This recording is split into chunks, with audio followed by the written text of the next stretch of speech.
Good morning, everybody. Welcome to Unity of New Westminster's Sunday celebration service. Please join us for our opening song today, See God in Every Face.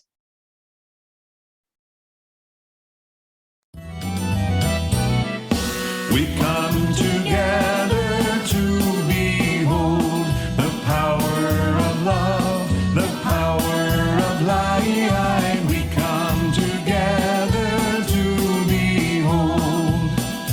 We are divine.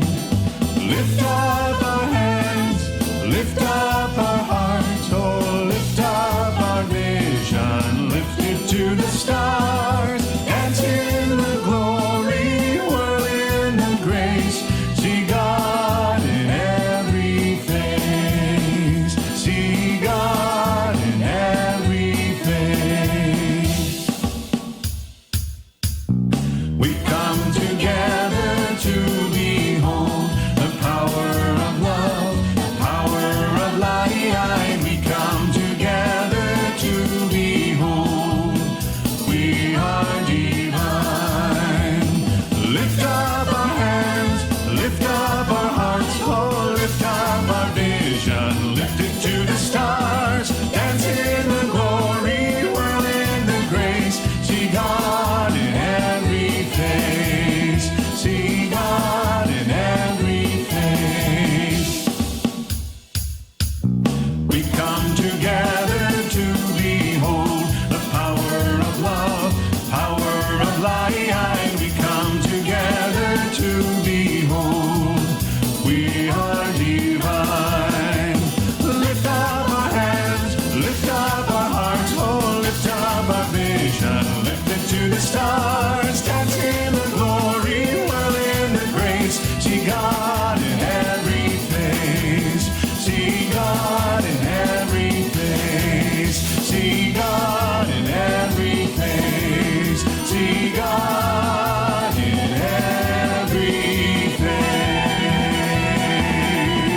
Hey!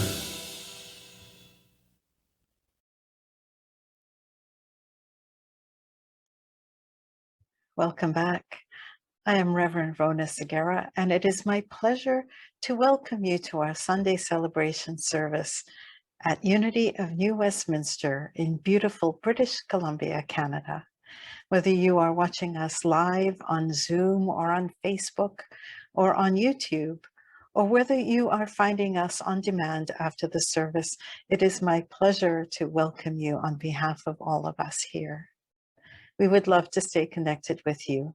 So please subscribe to our newsletter on our website, or subscribe to our YouTube channel, or join our Facebook group. And that way you will be notified anytime we have a service.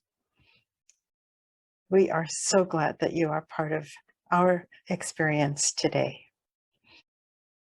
The Unity Movement offers ideas for full and abundant living. We draw on the teachings of Jesus, who we consider our primary way shower and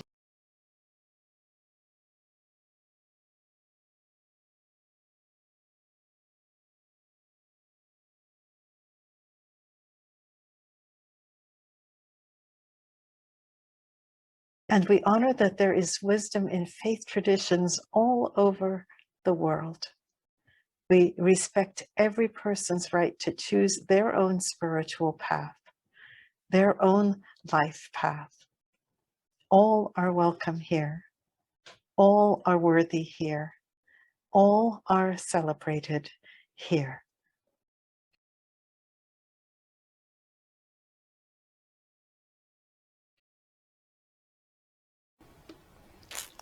We open our service today in prayer. I gratefully acknowledge that I speak to you on the traditional and unceded territory of the Semiahmoo First Nation. And we give thanks to First Nation peoples everywhere for their custody of this beautiful land. We give thanks for our connection one with each other. that connection that happens whether we are in each other's physical presence or not. That connection that binds us all together.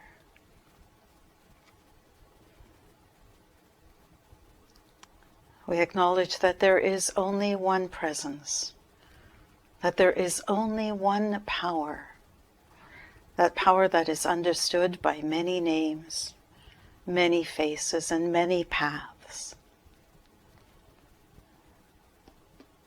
And we affirm that regardless of the name, the face, or the path of our understanding, that we are one human family. And it is in that knowledge of our oneness that we send a blessing for love, for peace, for contentment to every being on this planet, to every being, regardless of all the labels that threaten to divide us. We are one. And for this knowledge, for this intention, and for the power that we have to bless, we give thanks. Amen.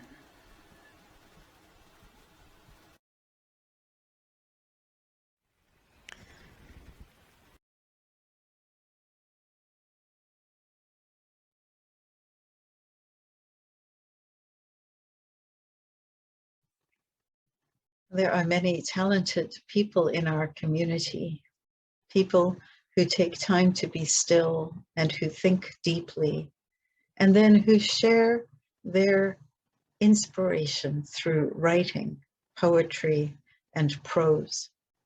And if you are one of those people and you would like to share some of your writing, we are encouraging you to submit your work in writing or in video form, if you'd like to read it, for no longer than 2 minutes to our email address at unityofnewwestminster@gmail.com. We're calling this program Meaningful Moments, and we will share these meaningful moments periodically in the weeks to come. To kick off our first meaningful moment, we welcome a person who gives, who cares, and who is so committed to our community. One of our wise people, a dear friend, Gerald Blackwell, with his poem, Old Came to Me.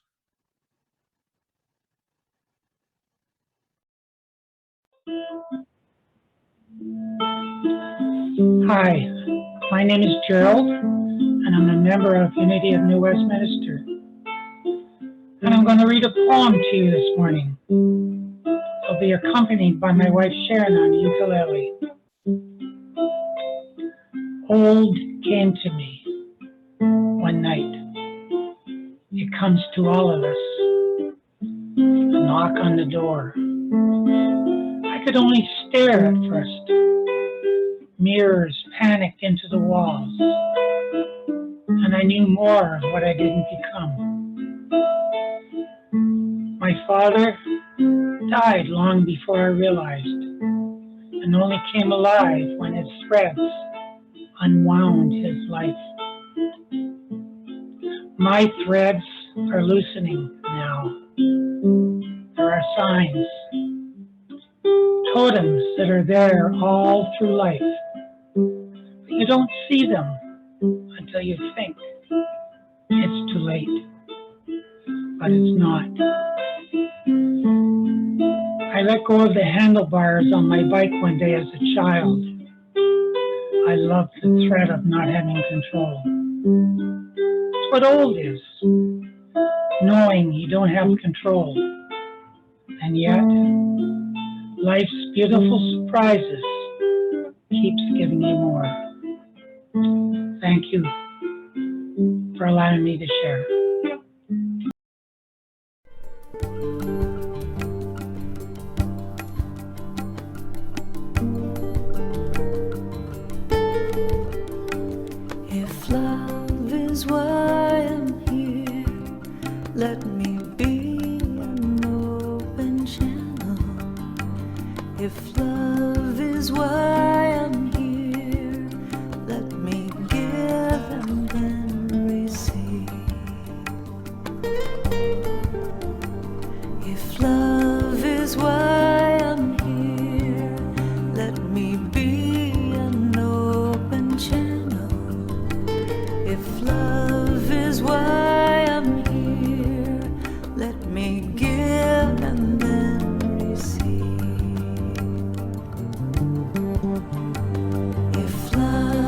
is why I'm here.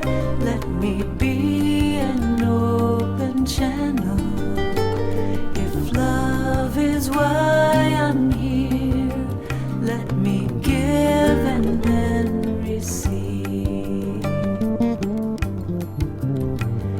If love is why I'm here, let me be an open channel. If love is why I'm here, let me give and then receive. Give and receive. Give and receive.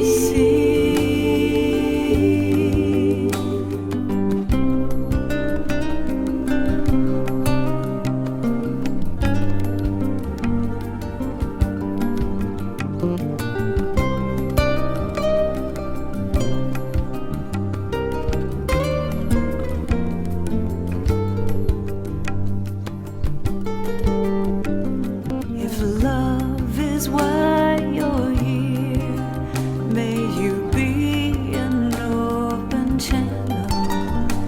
If love is why you're here, may you give and then receive. If love is why you're here, may you be an open channel. If love is why you're here, may you give and then receive. Give and receive. Give and receive.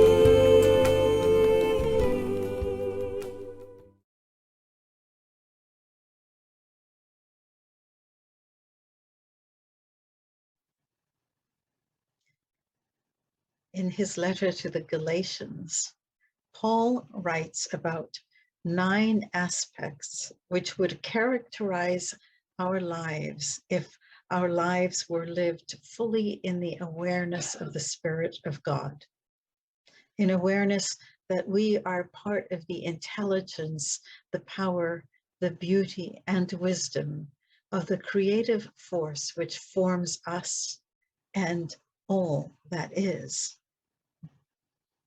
Paul called these the fruit of the Spirit.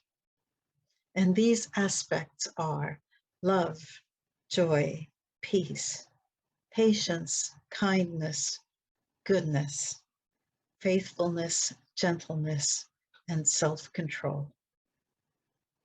We often, in religious and spiritual communities, focus on love, joy, and peace.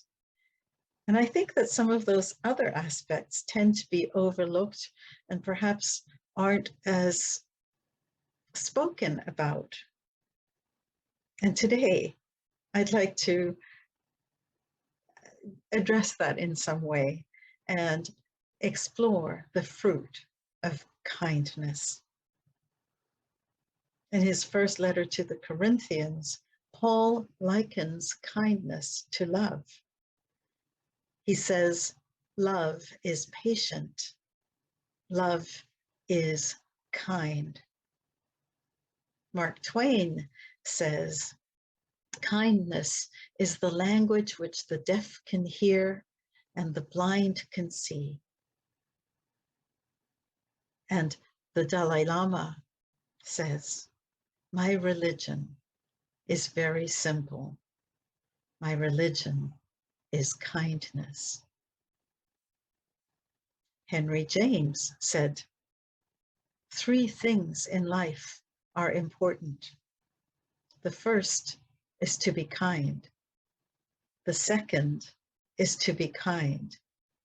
The third is to be kind. What is it that it makes kindness so important? Well, I think it is that when we think kindly, speak kindly, and act kindly, when we live as expressions of kindness, we are letting people know that they are seen, that they are special, that they are individuals worthy of love and respect. We let people know that they matter when we express kindness.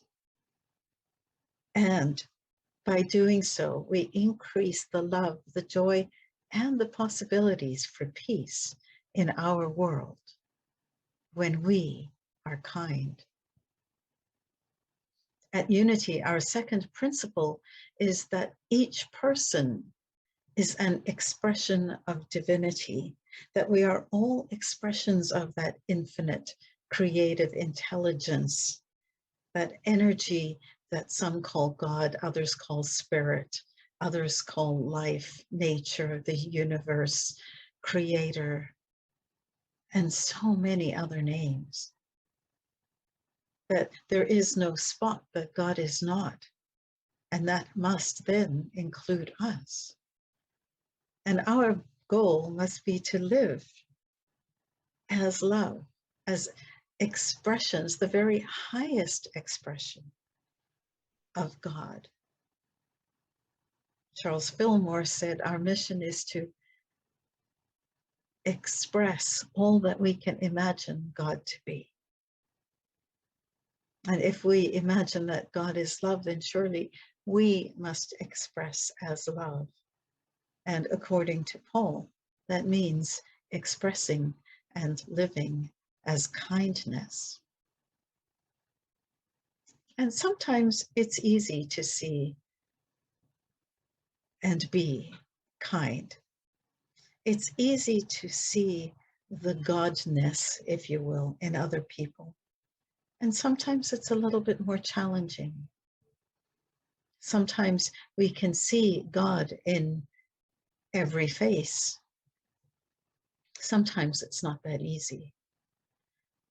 And yet, the one thing that we can do, regardless of the challenging a person that we may see in front of us, the one thing we can always choose to do is to respond with kindness.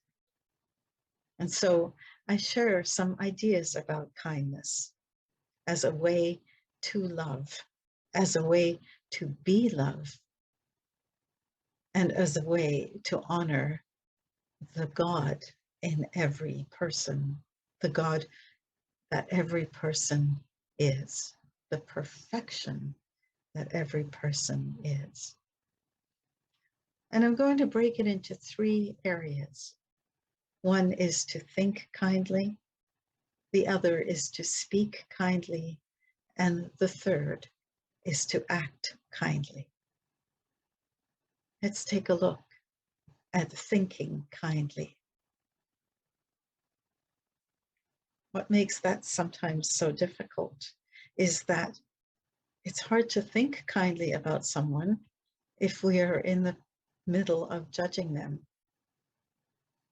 To think kindly, we need to suspend that judgment and seek unity rather than uniformity, to seek unity rather than conformity. To think kindly, we need to look beyond differences in appearance, differences in political outlook, in religious ideologies, to see the human beneath the differences. In Jesus's time, the accepted social hierarchy separated people who were crippled, people who were lepers, people who were women. There were degrees of separation within the communities all over the place. And Jesus saw right through those man-made labels to each person's personhood, to each person's specialness, to each person's divinity. And as a result, he spent time with people from all walks of life. 2,000 years later, here we are, and in many ways we have progressed. And in some ways we are still doing the same thing, aren't we? Where we still slap on man-made labels that make judgments when we apply meanings to those labels. It is a human thing to do. It's something that Jesus's time they did, and before that in the Hebrew scriptures we see all sorts of labels. It is a human thing to do, to label. We're not going to be very successful if we pretend that that is not going to be true. But what we do want to do is to look beneath the label and see the person behind the position, behind the pattern, behind whatever the difference might be, behind the behavior that we might find annoying. How do we do that? Well, one of the ways we could change our thinking and think more kindly is to look at why we are thinking in a way that's irritating in the first place and be willing to change that. In his book, The 7 Habits of Highly Effective People, Stephen Covey talks about this powerful experience that he had on a New York subway one Sunday morning where everything was quiet. And you can imagine this, everybody, not that many people in the subway at that time of day, everybody's pretty quiet. Some reading newspapers, some lost in thought, some resting with their eyes closed. As he writes, it was a peaceful and calm scene. And then suddenly a man and his children enter the subway car. The children are loud and rambunctious, and instantly the whole climate changed. The man sat down next to Covey, closed his eyes, and appeared to be completely oblivious to the situation as the children yelled back and forth, playing with people, at times even touching people's newspapers. And through all of it, the man didn't appear to pay any attention at all and appeared to have no responsibility for his children. Covey says, I could not believe that he could be so insensitive as to let his children run wild like that and do nothing about it. He goes on to say, finally, I turned to him and I said, sir, your children are really disturbing a lot of people. I wonder if you couldn't control them a little more. And then Covey writes that the man lifted his gaze as if to come to a consciousness of the situation for the first time. And he said softly, and I quote, oh, you're right. I guess I should do something about it. We just came from the hospital where their mother died about an hour ago. I don't know what to think, and I guess they don't know how to handle it either. Covey then talks about how he felt at the moment. He says, can you imagine what I felt at the moment? Suddenly I saw things differently. And because I saw differently, I thought differently, I felt differently, I behaved differently. My irritation vanished. My heart was filled with the man's pain. Feelings of sympathy and compassion flowed freely. Everything changed in an instant.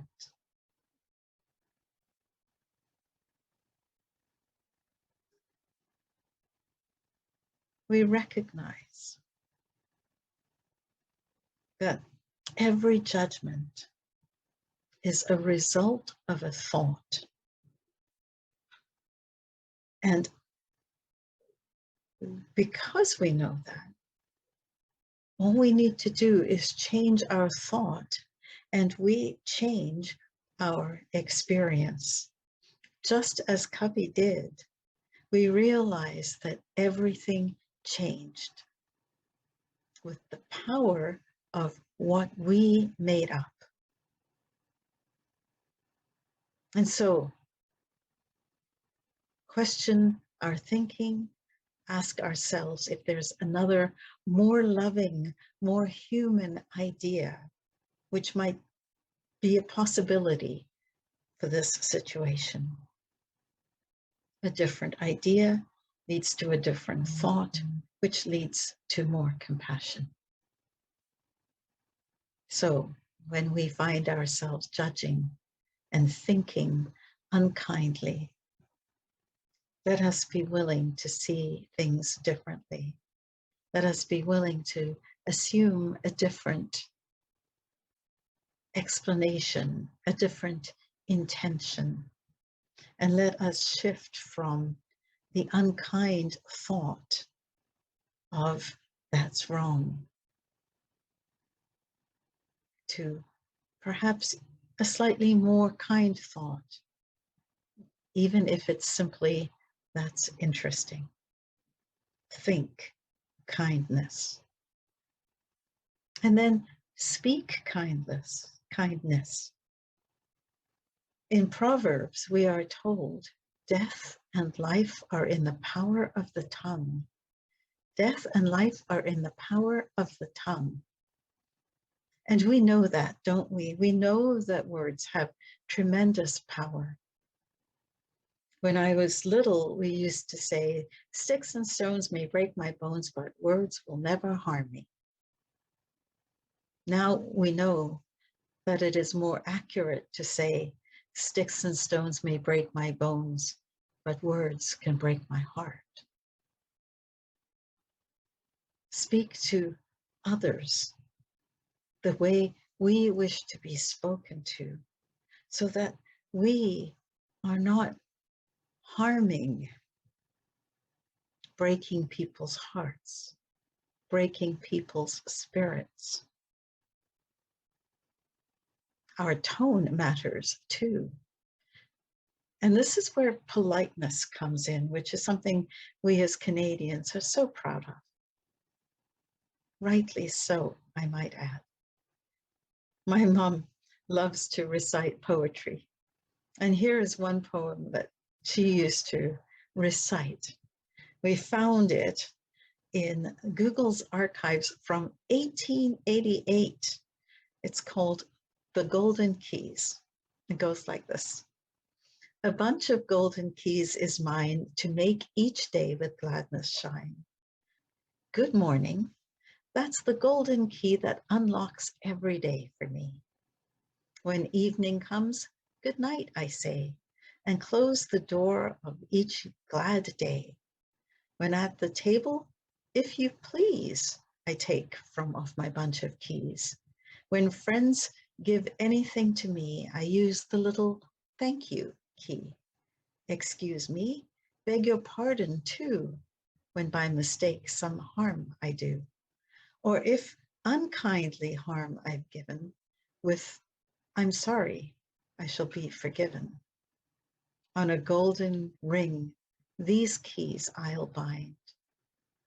This is its motto, be ye kind.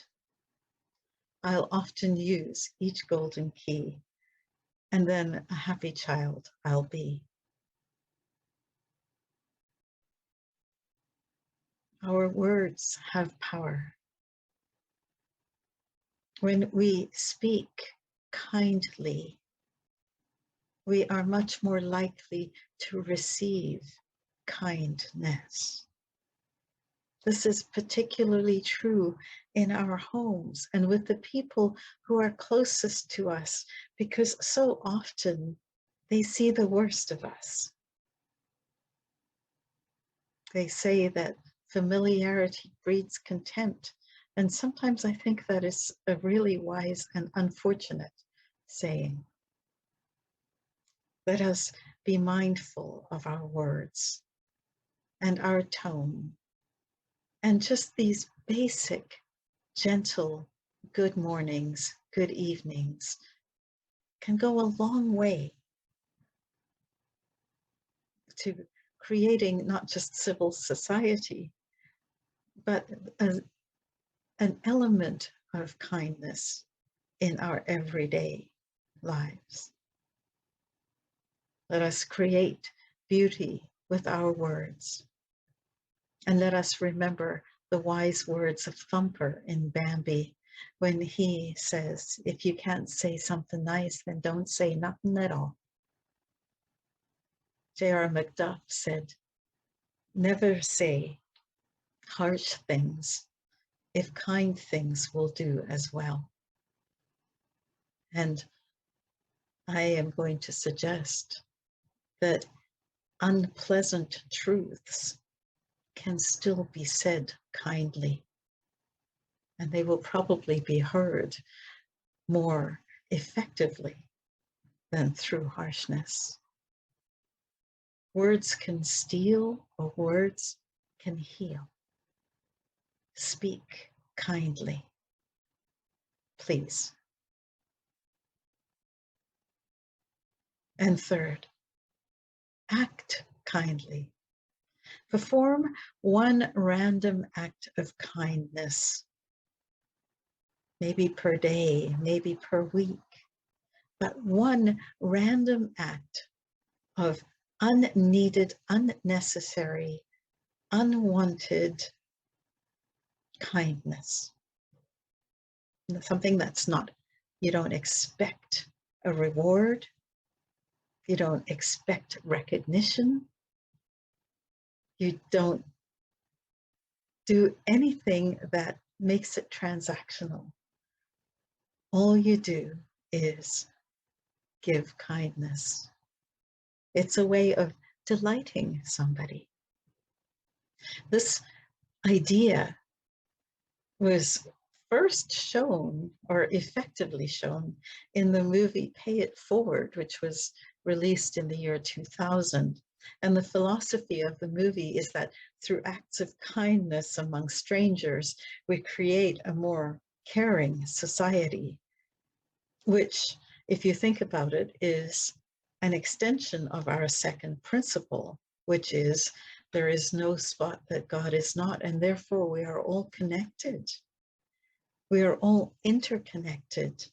And so when we do something and it affects somebody else, and they do something and it affects something else, somebody else, and so on and so on and so on, we are, through our everyday acts, able to create a more caring society.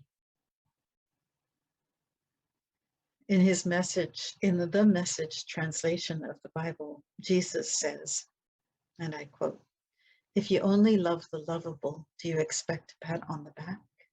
Run-of-the-mill sinners do that. If you only help those who help you, do you expect a medal? Garden variety sinners do that. If you only give for what you hope to get out of it, do you think that's charity? The stingiest of pawnbrokers does that. I tell you, love your enemies.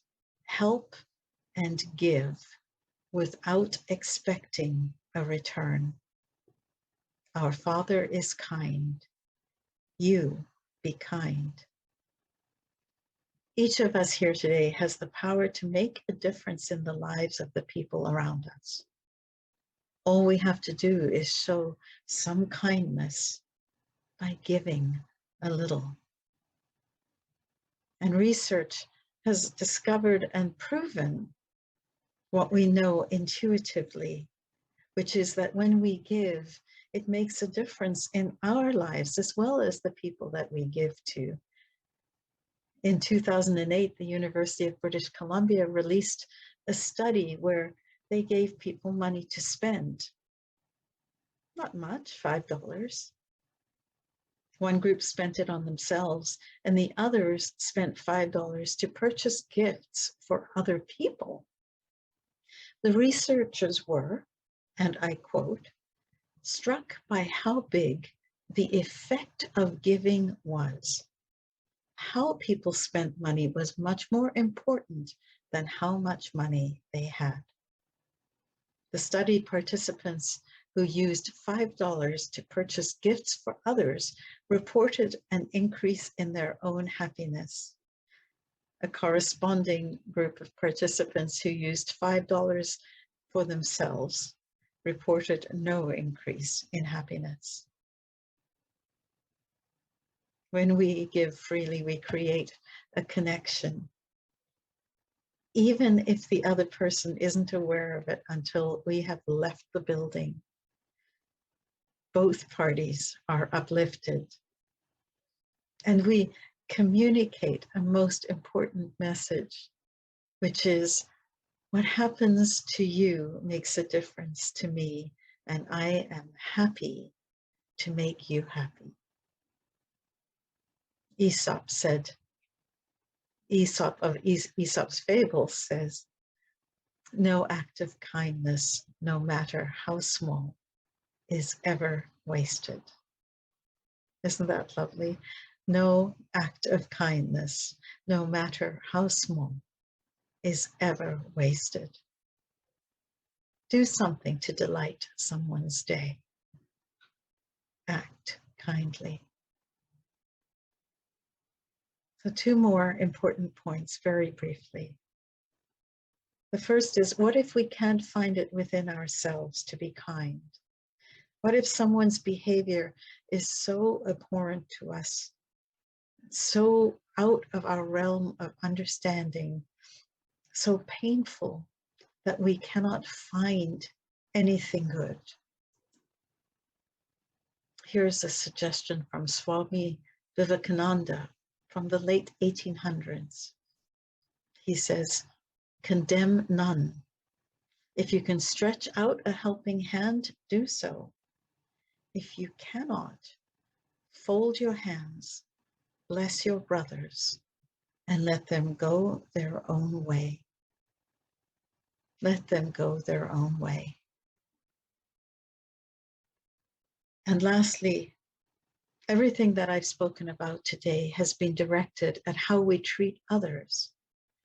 But it is also true, and perhaps the most difficult thing of all, that we want to treat ourselves more kindly. Jesus's instruction is to love others as we love ourselves. And loving kindness, love, kindness, patience begins with love for ourselves, with appreciation for ourselves, with acceptance and celebration of the beautiful person that we each are. We do not serve ourselves well when we deny our own value, when we allow ourselves to be bullied by our own self-talk or by the talk of others. Kindness begins at home, in our hearts, in our minds, and then from there out into the world around us. We are to be kind to ourselves and to others in our thoughts and our words and our actions. And so this week, I invite you to experiment a little and test some of these ideas about kindness. If you are faced with a situation where you are tempted to think unkindly,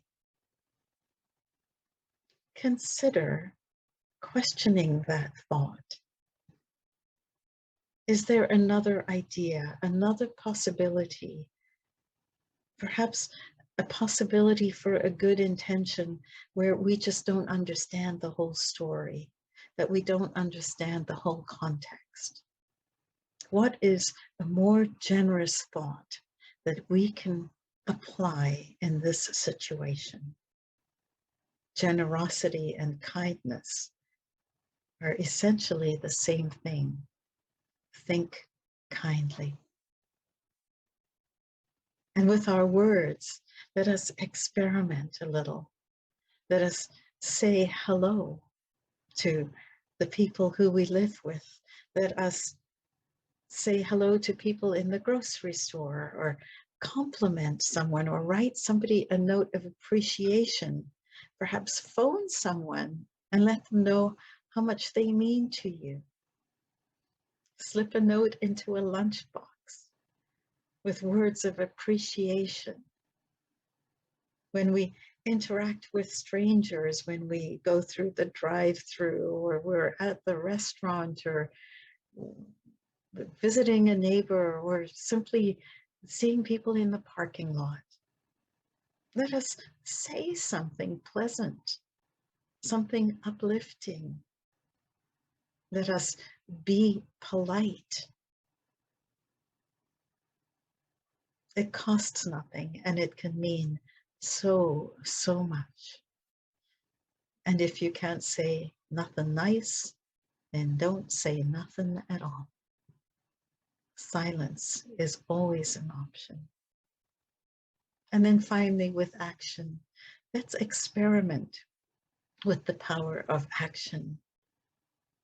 Without expecting a return, do something kind for someone. It's called a random act of kindness. You could make eye contact through a mask. You could smile at a stranger. Those are actions. Or you could go a little further, pay for the coffee of the person behind you, or buy somebody dessert, send someone flowers, drop off donuts at a place where people always work hard and never get any reward. Wave at a neighbor, give someone a flower, make the bed, cook a meal, give up your place in line at the grocery store. In all of our interactions, let us be kind. Anne Herbert, who is the person who, I believe, created this idea of practicing random acts of kindness, said this: care about the beings you care about in gorgeous and surprising ways. Color outside the lines, practice random kindness and senseless acts of beauty. Practice random kindness and senseless acts of beauty. In our thoughts, our words, and our actions, let us treat others the way we want to be treated. Let us give people the benefit of the doubt and treat them kindly with our thoughts. Let us speak to people the way we would want to be spoken to, politely, gently, with compassion. And let us receive the way we want, give the way we would want to receive, with surprise, with joy, with senseless acts of beauty. Let us see God in every face, and let us remember the instructions of that poem, the golden keychain, the golden key. Be ye kind. May ye all be filled with loving kindness. I bless you.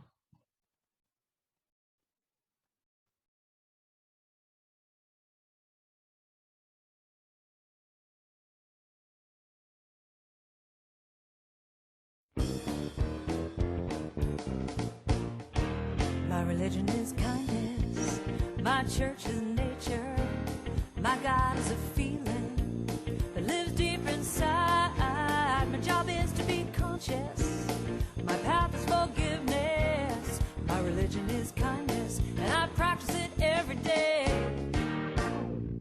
Everyone has a story, everyone has pain. When we strip away our masks, we find that we're really all the same. It's those little things we say and do that can mean so much. It's a smile, a connection, a simple loving touch. My religion is kindness, my church is nature, my God is a feeling, it lives deep inside. My job is to be conscious, my path is forgiveness, my religion is kindness, and I practice it every day. Every day. Today I'm gonna ask myself, what more can I do? What can I do now? To be a radiant child of God and let my love shine through. I'm gonna let my heart be my guide to give the best of me. I'm gonna share my joy, share my love, give it boundlessly. My religion is kindness, my church is nature, my God is a feeling, it lives deep inside. My job is to be conscious, my path is forgiveness, my religion is kindness, and I practice it every day. Every day.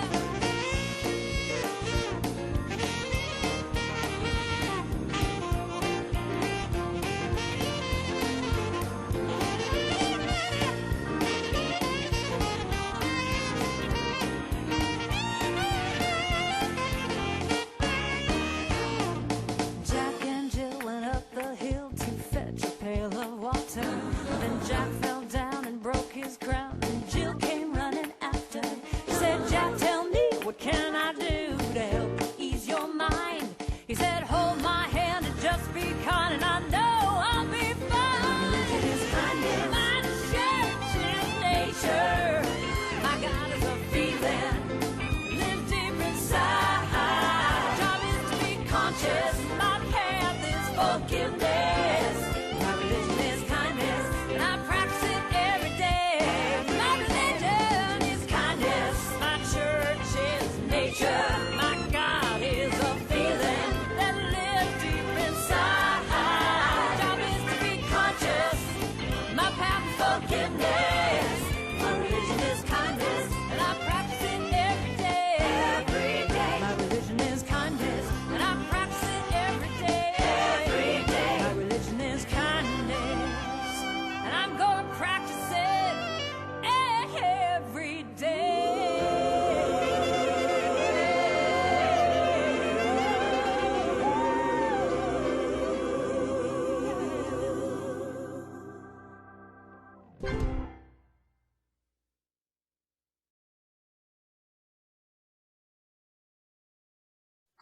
You are invited to join us on Mondays at 11 o'clock for our weekly prayer service. It is a time where we get together on Zoom and we connect with each other. We share how we are doing with each other. We move into a time of guided prayer. And we read the names of the people who are on our prayer list. And it is a time of renewal, of connection. It is a profound experience of recentering. And so I invite you to join us for that. And if you would like your name, or you know someone who you would like to have added to that prayer list, then please email us at unityofnewwestminster@gmail.com, and we'll be sure to have the person's name or your name added to our list. Mondays at 11.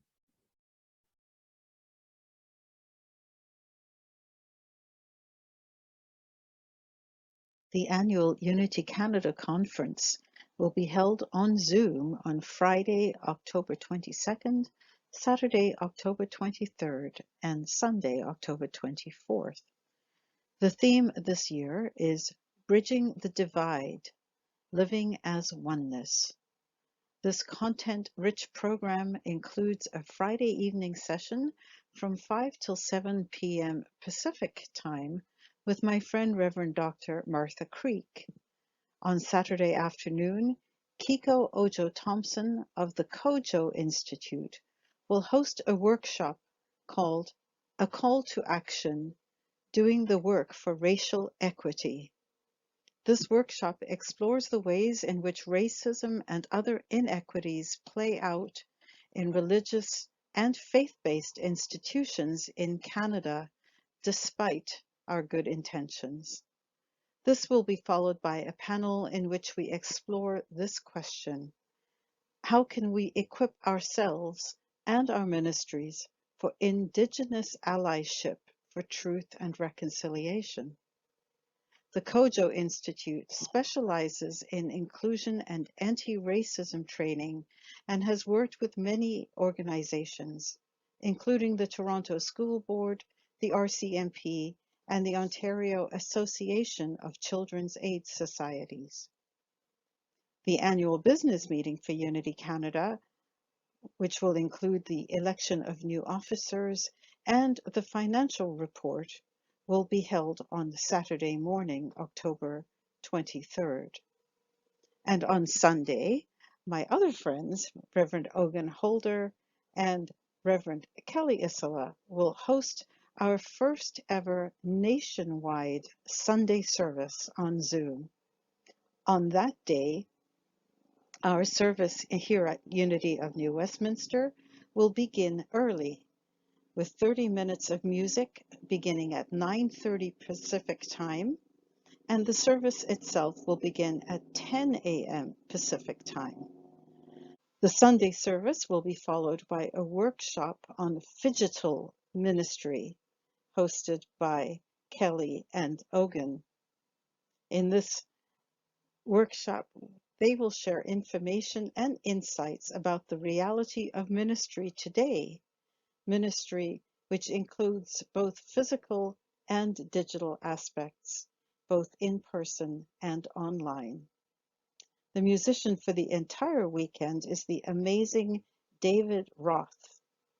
One of his songs is "May the Light of Love Be With You," which we have played periodically in the last year or so.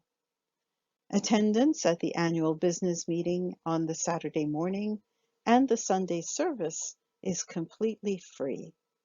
The fee to attend the 3 workshop sessions on Friday night, Saturday afternoon, and Sunday afternoon is $80 if you register before September 30th and $100 after September 30th.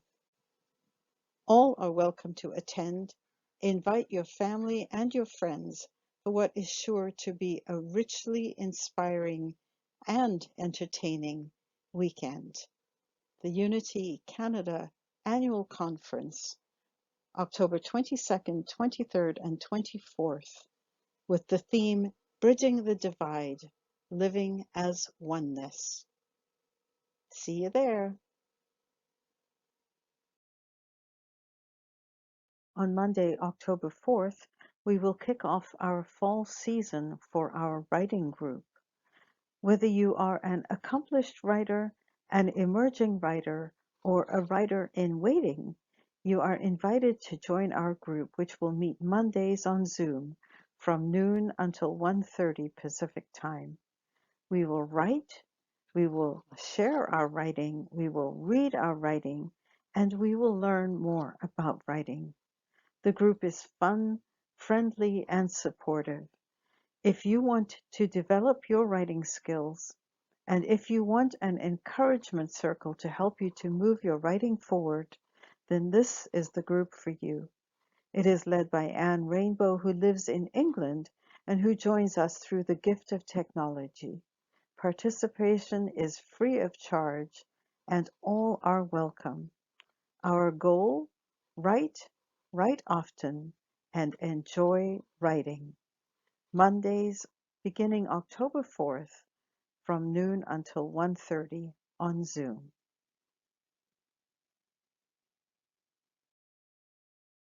You are invited to join us for a study of the book The Eye of the Storm: Embracing Conflict, Creating Peace, written by Reverend Gary Simmons. The book study will be held on Zoom on Tuesdays for 8 weeks, beginning Tuesday, October the 12th, and ending November 30th. The time will be from 7:30 until 9 o'clock in the evening. All are welcome and participation is free. Donations are always gratefully accepted. The book is available at bookstores, online at retailers such as Amazon, or in e-reader format. So please plan to join us Tuesdays beginning October the 12th at 7:30 for 8 weeks as we study and discuss The Eye of the Storm, Embracing Conflict, Creating Peace by Gary Simmons.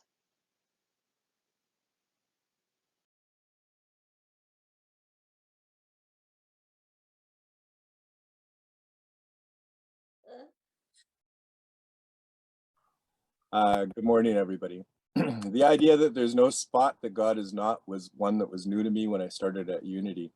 And when we approach that idea wholeheartedly, it can be comfortable around our personal development and social interactions, but it also really applies to things like money and banking. And so for me, after a long career in social services, it was a really new way to think about funding through a lens of abundance. It's easy to welcome abundance into my life and work and relationships. That's working really well. But trying to wrap my mind around the concept of abundance at our church finances has required lots of help for me as the board president and for our board. And as always, our church is self-supporting. We've been that way for 50 years and we'll continue on. We've worked really hard for the last 2 years with Cindy, our former treasurer, and our leadership and our volunteers to create ways to be transparent about finances so that everybody can understand what's going on. And we had hoped before the pandemic to have something we could post on the bulletin board, and we still hope for that when we can meet again. But we all wanted to make talking about our finances a regular thing at our services, perhaps some kind of monthly check-in. So let us know if this works for you or if you have other ideas. But with the first of these, we've got our new Vice President, Cliff Dellingham, and Barb Good, our new Treasurer. Thanks, everyone. What we have here is a slide of our current fiscal situation. In the first row, we have what I see up on the screen is actually the accounting. Okay, there's our first row is $5,351 we have received, but we have spent $6,002, leaving us in the rear of $651. For year to date, we have received $43,540, but we have spent $4,038. So year to date in the rear is $3,499. But we do have in our bank account $2,170.95. In our US account, we have $131.18. In our term deposits, we have $15,284.46. Barb? Thank you, Cliff. Now, we have been really grateful through the pandemic not to have to worry about funding because people have been generous and we've had help from the government. As we get ready for reopening, we're asking you to think about your contributions. We never want anyone to be uncomfortable or do more than they feel they can. But if you've been giving the same amount for a long time, some of our costs have risen and will continue to do so. We continue to have to pay for maintenance of our building and for things like insurance. If you've been wondering about ways to give, we have lots of options. And you can contact our Unity office through email or phone, and someone here will help you figure it out. If there are grants you know about that we might be able to access, please let us know. We are nowhere near having to fold, as many churches have had to do, but we are wanting to increase our funding so we can continue to focus on our mission. We hold in prayer the manifestation of the medicine-wheel labyrinth, the ramp access to our sanctuary, so all can truly be welcomed, the fixing of the kitchen floor. We are so blessed and grateful for everyone in this congregation. Thank you for your support. Great, thanks both. So any of us are happy to chat, or feel free to talk to anyone on the board about any of this. I want to particularly thank Rhona for helping us realize our goals in terms of finding ways to be clear about money and putting these slides together, and what we have and what we need. So thanks everybody, and have a great morning. Thanks for your time.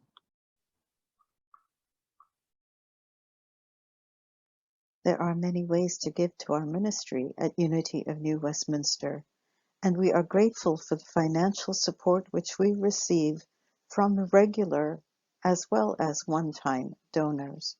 Your generosity helps us to support our ministry and continue to share inspiring ideas for full and abundant living. We also support organizations that serve people in our neighborhood, in our province, and in our nation. Donations can be made through Interac electronic transfer, credit card, check, or cash. Please give from your sense of appreciation and your feeling of abundance.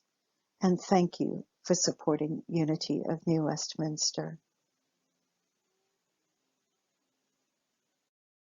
I invite you now to hold whatever you feel blessed for in your hands, in your heart.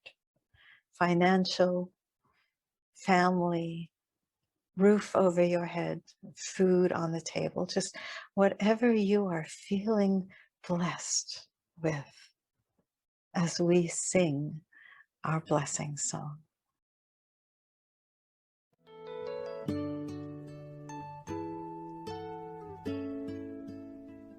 I am so blessed. I am so blessed. I am so grateful for all that I have. I am so blessed.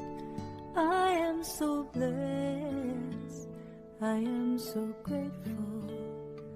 I am so blessed. I am so blessed. I am so blessed. I am so grateful for all that I have. I am so blessed. I am so blessed. I am so grateful. I am so blessed.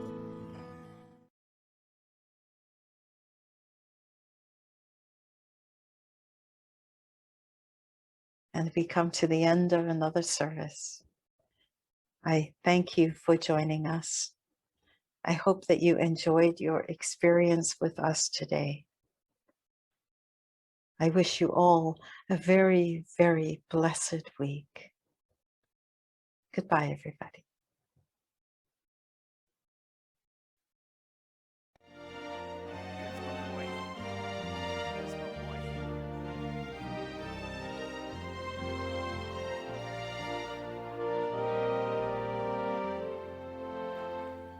Let there be peace on earth, and let it begin with me. Let there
I am the light of God.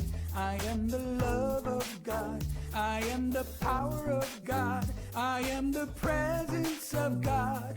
Wherever I am, God is. I am the light